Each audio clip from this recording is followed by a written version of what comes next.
आठवां अध्याय ब्राह्मण जी का कामदेव को वर देना। सूत जी बोले, ऋषियों, जब इस प्रकार प्रजापति ब्राह्मण ने कहा तब उनके वचन को सुनकर आनंद मग्न हो नारद जी ने कहा कि हे ब्राह्मण, आपको धन्यवाद है कि आपने शिव भक्ति वर्धक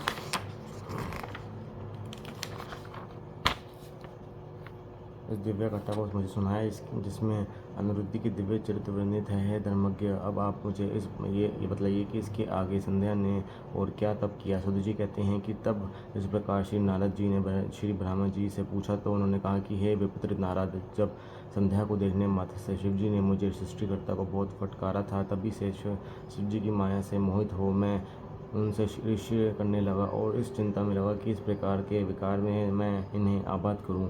तब रति और मंदन को देखकर मैं थोड़ा मदयुक्त हुआ। दशाद्री अपने पुत्रों के पास गया और उनसे बोला कि मेरे दक्ष और मृचाद्री पुत्रों, तुमको ज्ञात है कि स्त्री को देखने मात्र से शिव जी ने मुझे बहुत धिक्कारा था, जिसके दुख से मैं आज तक दुखी हूँ। अतः जैसे भी हो, जब महादेव जी स्त्री ग्रहण कर लें तभी मुझे शांति आवेगी।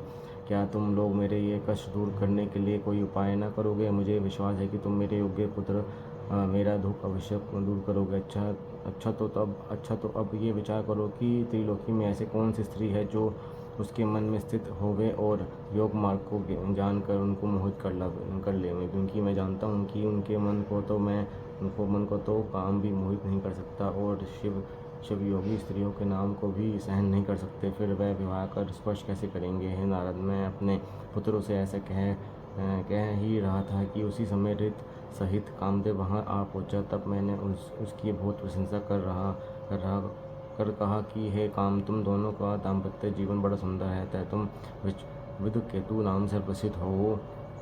हे वत्स, अब तुम जगत के हित के लिए शिव जी को मोहित करो, तुम्हारे सिवा दूसरा उन्हें मोहित नहीं कर सकता। महादेव जी पर अनुराग करने से तुम्हारे शाप की शांति होगी और जगत का कल्याण भी, क्योंकि जब शिव जी को स्त्री का अनुरोग होगा तब वह महादेव जी तुम्हें तार देंगे। तब शिव जी को मोहित करने के लिए एक दूसरे ही स्त्री उत्पन्न करो। हे नारद, तब मंदन ने मुझे कहा कि मैं आपका वचन पालन कर शिव जी को मोहित तो अवश्य कर दूंगा, किंतु स्त्री का निर्माण तो आप ही करें।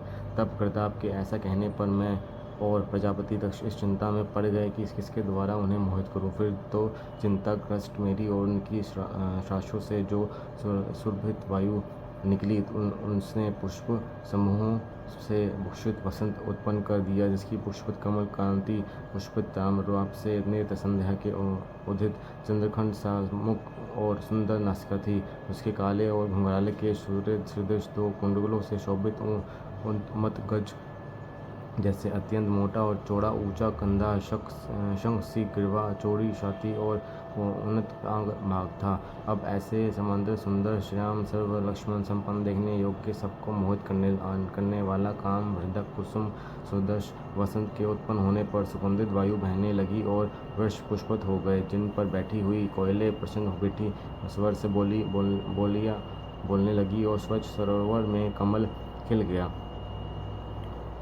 अब ऐसे श्रेष्ठ को आभावित हुआ देखकर मैंने हिरण्य गर्भ मदन से कोमल वचनों में कहा कि हे मन मत, तुम सर्वदा काम के सहचर हो, अब देवता तुम्हारी अनुकूलता करेंगे। ये रमन का हेतु होने से इसका नाम वसंत है और ये लोगों को रचित करेगा। मलमय चल इसका शरीर श्रृंगार करेगा, तुम्हारा इसका सर्वदा मित्र भाव होगा तथा ये सदैव तुम्हारे वश में रहेगा। रति की वेवदोक आदि भावों से युक्त 64 कला तेरी प्रशंसा करेंगी। अतः रकाम, तुम अपने इन वसंत आदि सहचरों सहित रति को साथ लेकर शिव जी को मोहित करने का उद्योग करो।